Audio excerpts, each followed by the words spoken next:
Bienvenue dans une autre conversation avec Ressources HPQ Silicium après la publication d'un nouveau communiqué de presse. Nous sommes heureux d'accueillir le PDG de l'entreprise, M. Bernard Tourion. Monsieur Tourion, toujours un plaisir de vous avoir ici. Merci beaucoup. Je suis très heureux de faire cette rencontre présentement. Je suis vraiment très heureux. Je voudrais quand même m'excuser auprès de nos investisseurs francophones. C'était juste techniquement impossible pour moi d'avoir le communiqué de presse, la version française et anglaise en même temps, parce qu'on essayait de coordonner le communiqué de presse avec Pierrot puis le nôtre. Fait qu'il fallait qu'on s'entende sur la version finale, puis après ça, ben, la traduction m'a pris un peu plus longtemps que j'aurais espéré. Fait que je m'en excuse. Mais on vous donne ce vidéo en français, peut-être ça va aider. Parlons donc de ce donné communiqué de presse intitulé HPQ Silicium et Picogenesis signe une entente pour le développement d'un nouveau procédé respectueux de l'environnement de fabrication de silice pyrogené. Le communiqué commence par mentionnant quelques points très clairs que je crois constituent un résumé parfait du communiqué. Nouveau procédé parfaitement aligné aux principes ESG recherchés par les acheteurs et les investisseurs. Réduit par un facteur de 86 de l'énergie nécessaire à la fabrication de silice pyrogéné, n'utilise pas de produits chimiques nocifs, résout des obstacles ESG qui bloquent le développement de nouveaux marchés pour la silice pyrogénée. Parlons brièvement de cela et mon intérêt se porte sur l'ESG. Quelle est l'importance de l'ESG aujourd'hui? L'importance ESG va de plus en plus et de plus en plus importante. L'importance est importante, je suis un tautologiste, mais fondamentalement, ça devient quelque chose à laquelle il faut penser. Parce qu'on parle ici de environnement, société et gouvernance. Fondamentalement, c'est ça les principes. Alors, ça veut donc dire qu'on doit penser en totalité. Alors qu'avant, c'était les marges de profit, surtout pour des produits comme la silice pyrogénique, qui sont des produits intermédiaires dans le produit, pas un produit final. Ça ne paraît pas vraiment comme tel. C'est là où ça devient vraiment intéressant, parce qu'au début, bon, c'est vrai, c'est les gouvernements qui en parlent, qui mettent de la pression, mais maintenant, tu as aussi les financiers qui mettent de la pression sur ça. Il y a beaucoup plus de questionnements. Dans le fond, ce qu'on veut savoir, c'est bien comprendre la verticalité de notre production. C'est quelque chose qui est très important. Et bon, ces facteurs-là font que des fois, tu te demandes si la façon qu'on avait de toujours faire les choses depuis le début des temps, c'est la meilleure façon. C'est un petit peu ça qu'on fait derrière notre nouveau procédé. Nous connaissons déjà votre partenaire de longue date, Pyrogenesis, mais ce communiqué de presse porte sur l'une de vos filiales, HPQ Silica Polvere.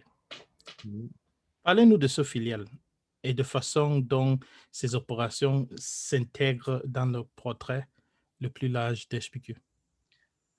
Ça, c'est vraiment plus question corporatif, administratif, verticalité. Le HPQ, maintenant, ont un incubateur de solutions à base de silicium, de silice, ces matériaux-là. Et comme on ne connaît pas exactement comment va le futur, comment la commercialisation future va se faire, on n'est pas encore à une étape, disons, est-ce qu'on est capable de dire voici comment la commercialisation va se faire, parce qu'on a encore des étapes de recherche et développement qui vont se faire. Disons qu'on est encore à un niveau où le potentiel d'affaires est toujours blue sky. Tu ne sais pas exactement comment ça t'organise. Tu vas t'organiser. On peut prendre plusieurs différents chemins pour se rendre à Rome, mais on va y arriver. Alors, ce qui arrive avec ça, c'est quand le client du début dans une société à part, fraîche, toute nouvelle. Il n'y a pas d'encombrement du passé. Alors que mettons, là, je parle de façon hypothétique, là, mettons que dans plusieurs mois, plusieurs années, on décide que ça serait mieux que ça soit une entité tout seul qui vole de ses propres ailes dans les marchés boursiers. Ben, si c'était dans HPQ, ben là, la première chose que nos comptables nous demanderaient sur le prix, ben, il faut qu'on retourne au début de la création de la société pour tout retirer ce qui a été fait, tout séparer. Fait que c'est toujours plus facile de commencer de là. Fait qu'il y a cet aspect administratif, et aussi cet aspect-là qui facilite pour nous le contrôle de ça. On sait combien on investit dans le procédé, on sait combien on génère. C'est plus facile pour nous d'avoir une idée des coûts. C'est pas caché dans les coûts. Si un procédé décide de subventionner un autre procédé, c'est beaucoup plus clair parce qu'on le voit plus directement. Enfin, pour nous, au niveau de l'équipe de direction, puis les discussions au niveau du conseil d'administration. Fait que c'est beaucoup plus pour simplifier toutes les choses. Et puis, des deux façons, à la fin, on se retrouve toujours à se poser des questions. C'est quoi la relation entre les deux? Quand on les sépare tout de suite, c'est plus facile de voir la relation. Pour nous, ça fait partie d'un tout, mais HPQ a plusieurs verticalités. Une d'elles, bon, la première, c'est le PURVAP QRRQ, où est-ce qu'on fait la transformation du quartz en silicium. La deuxième, c'est où est-ce qu'on prend notre silicium et on le transforme en nanopoudre de silicium pour les batteries, en matériaux pour batteries. Ça, c'est une deuxième verticalité. La troisième, c'est la silice pyrogénisée, où est-ce qu'on prend le même quartz, mais on le transforme en silice pyrogénée qui a son propre marché. Fait que ça, présentement, ce sont les trois technicalités laquelle on est en position de parler. On aura peut-être d'autres dans le futur, je ne cache rien. C'est un modèle d'affaires que je trouve relativement simple, qui ne demande pas plus de temps à gérer et à administrer, mais qui va nous simplifier beaucoup la vie plus tard. Qu'est-ce que la silice pyrogénée? Et pouvez-vous nous dire à propos de ce produit et ses utilisations ou applications dans l'industrie? OK. La silice pyrogénée, et comme j'ai commencé à en parler un peu au début, c'est un de ces matériaux qu'on se sert constamment, mais qu'on ne sait pas qu'on s'en sert. C'est, comment je peux dire, c'est un matériel qui est nécessaire dans une vaste quantité de produits que nous utilisons de façon journalière, mais qu'on ne sait pas que c'est là. Produits pharmaceutiques, produits chimiques, produits alimentaires, des pneus automobiles. Ça a plein d'applications qui ne sont pas là. C'est un produit qui ne paraît pas pour le consommateur final. Fait que c'est vraiment ce que c'est. C'est un de ces, d'une certaine façon, comme un petit peu le silicium, la silice pyrogénée, c'est encore un de ces produits qui est très, très utile, qui a une large panoplie d'utilisation que les gens ne savent pas. C'est un très gros marché. C'est pas parce qu'on ne connaît pas quelque chose que ça n'a pas un gros marché. C'est un gros marché, c'est un gros marché qui va aller en expansion. C'est un énorme marché. Et ce qui est intéressant, je reviens à parler des principes ESG, c'est que alors que ces principes-là avaient moins d'importance, c'était plus facile pour les acheteurs qui utilisent ce matériau-là, qui font d'autres produits finis, de ne pas porter attention à l'aspect environnemental de la fabrication du produit. Alors que là, on rentre dans un endroit où on va presque demander une traçabilité du début jusqu'à la fin. Et chaque critère qui ne sont pas acceptables, qui ont des problèmes au niveau de l'environnement, vont jouer sur le prix de vente des produits.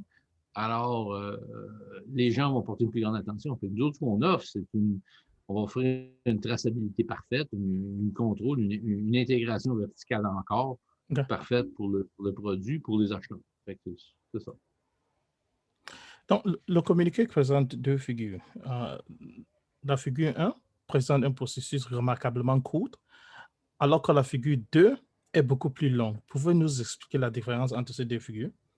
Oui, l'image 1, la figure 1 représente le procédé que nous autres, on développe, où est-ce qu'on prend de la silice, SiO2, on le met dans notre procédé, et on fait de la silice SiO2 sous une forme de silice pyrogène. L'image 2 démontre comment est-ce qu'eux partent avec la silice, la convertissent en silicium métal, après ça, prennent ce silicium métal-là, le dissous dans de l'acide, prennent ce matériel dissous dans l'acide, qui en anglais s'appelle du silicone tetrachloride, je ne sais pas exactement le nom en français, je ne peux pas le jeter. Et après ça, tu rajoutes de l'oxygène et de l'hydrogène, et après ça, tu le brûles. Après ça, à la fin d'être brûlé dans ce matériel-là, tu as de la silice pyrogénée, qui est du SiO2, et tu relâches dans l'atmosphère de l'acide chlorhydrique, de l'hydrogène chlorhydrique. Alors, c'est vraiment ça la différence. C'est que notre procédé, il fait en une étape, on part du quartz, silice pyrogénée, l'autre, il part du quartz, puis là, il convertit. Dans le fond, c'est illogique, mais c'est comme ça. C'est comme ça que l'industrie s'est développée. parce que c'est littéralement un offshoot de la fabrication des polysiliciums. C'est les mêmes procédés, c'est les mêmes usines, c'est les mêmes systèmes très, très chers et très, très coûteux de fabrication. Tu regardes de l'extérieur, une usine de polysilicium, une usine de fume silica, ça n'est pas. Ce que c'est que c'est un circuit que tu rajoutes à un circuit de production de polysilicium. Alors, c'est ce qui limite la capacité de marché de ce matériau, de ces matériaux-là. Ils sont limités. C'est parce que si tu veux construire plus de capacité, tu dois construire plus de capacité de polysilicium. Parce que le marché peut l'absorber. Et ça coûte très, très cher. C'est ça, une autre des beautés du procédé qu'on développe, c'est qu'étant plus compact, il est plus ce qu'on appelle, c'est plus facile de mise à niveau, d'en construire plusieurs, d'avoir des systèmes. Ça va être plus facile pour nous de rencontrer des demandes que les autres systèmes ne pouvaient pas rencontrer. D'après moi, on va découvrir, comme on découvre toujours, certaines applications spéciales qu'on ne s'attendait pas à en faisant ce procédé-là. Ça, j'en ai aucun doute.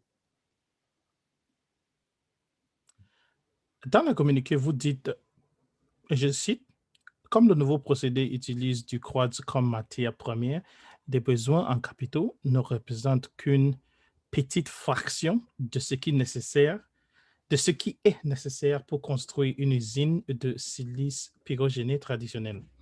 À votre avis, et puisque le demande du silice pyrogéné est si important, pourquoi aucun autre producteur n'a-t-il pensé à le faire? Je veux dire, utiliser du quartz comme matière première. OK. Premièrement, la réalité, c'est que le quartz est utilisé comme matière première. Ce qu'il faut comprendre, c'est que pour le procédé traditionnel, c'est du silicone tétrachloride qui est la matière première, qui est un offshoot du produit solaire. Tout le monde commence avec le quartz. C'est comment tu transfères ces matériaux-là. Pourquoi est-ce que personne n'a jamais pensé de le faire? C'était une industrie, comment je peux dire, ad hoc à l'industrie solaire. Qui est contrôlé, qui n'est pas vraiment un monopoly, une duopoly, mais enfin qui est une sorte de... il n'y a pas beaucoup de joueurs dans le monde. Il y a peut-être 4 joueurs non chinois et les joueurs chinois. Fait que t'as ces grosses sociétés-là qui font des gros chiffres d'affaires, qui ont un gros capital investi dans ce procédé-là. D'accord? Et le problème est toujours le suivant. Quand tu développes une nouvelle technologie, c'est, bon, moi je veux dire, ces gens-là sont confortables avec comment ils font leurs matériaux. Si tu fais une nouvelle façon, au début, ça va prendre du temps au niveau de faire valider, est-ce qu'ils veulent dealer avec ça. Fait que eux autres, l'idée de partir à zéro, parce que par défaut, si ça fonctionne, eux autres doivent, dans le fond, jeter aux poubelles leur procédé, puis ça ne les tente pas. Fait que très, très, très souvent, l'innovation dans ces types de procédés-là ne viennent pas des gros joueurs. Elles viennent de sociétés comme nous autres, travaillant avec Pyrogenesis, qui ont des visions différentes, qui sont prêts à repenser la roue. Dans le fond, c'est comme passer de la roue à bois à la roue avec du caoutchouc, toutes sortes de matériaux. Dans le fond, tu réinventes, pas qu'on réinvente, on repense comment tu peux faire les choses. Et on rentre dans un environnement où est-ce que c'est ce qui est recherché. Comment pouvons-nous avoir les mêmes produits qui nous sont si chers à notre vie de consommation en réduisant l'impact environnemental? Et ça, c'est un des créneaux de ce que travaille HPQ dans tout ce qu'il fait. Alors, c'est pour ça que ce projet-là travaille bien. Comment est-ce qu'on peut repenser des choses pour qu'à la fin, on ait les mêmes matériaux, on ait les mêmes choses et que ça avance dans la bonne direction, en réduisant notre empreinte environnementale quand on fait les choses. C'est comme ça que nous, on regarde les problématiques. Et par défaut, ce qu'on réalise, c'est qu'en faisant ça, ben, quand tu réduis la consommation énergétique de 86 par défaut, tu réduis le coût parce que le coût de l'énergie, c'est très cher dans la fabrication. Et parlons de l'énergie. L'énergie semble être un aspect important en ce qui concerne la fabrication du silice pyrogéné. Pourquoi a-t-il besoin d'autant d'énergie et comment votre processus est-il plus efficace? Ben, c'est pas vraiment compliqué. Les demandes énergétiques des systèmes traditionnels viennent des deux choses, des choses que j'ai déjà discutées ad nauseum dans les affaires. La première transformation du quartz en silicium métal requiert quelque chose comme 12 000 kWh la tonne. Bon. Après ça, quand tu rentres dans des procédés de purification, de rajouter, de faire dissoudre dans l'acide, après ça, tu rajoutes pour faire du silicium, tu rajoutes. C'est normal que ça te coûte énormément cher en énergie. Fait que c'est pour ça que c'est comme plus tu as de procédés à faire des choses, plus chaque procédé a sa propre demande énergétique. Ouais. Fait que le premier procédé de transformation, c'est 12 000 kWh/tonne. Et le deuxième, c'est 91 000 ou 98 000 kWh par tonne de silicium pour la production de silice pyrogénique. Yeah. Alors que dans notre cas, notre procédé, bien, il y a juste une étape. Tout ce que ça veut dire, c'est qu'on va consommer plus d'énergie que lors de la première transformation, mais on consomme presque pas. Fait que, si tu calcules sur 12 000, nous autres, on va s'en servir 15, mais nous autres, dans le fond, c'est plus que 85 si tu le regardes froidement comme ça, là, parce que c'est 98 000 contre 3 000. Et c'est là où se fait la clé. Fait que là, tu as un procédé qui est plus vert, moins énergivore, ne fait pas de produits chimiques, et juste la réduction énergétique devrait te permettre de générer des marges de profit, de réduire tes coûts de fabrication de façon substantielle. Parce que l'énergie, dans 3/4 des procédés qui sont reliés au silicium, c'est toujours un des coûts les plus importants. Eh bien, ce fut un plaisir de vous avoir de nouveau avec nous, M. Tourion. Nous espérons pouvoir vous reparler dans un avenir proche et on va se revoir pour la prochaine communiqué de presse. Merci. Bye.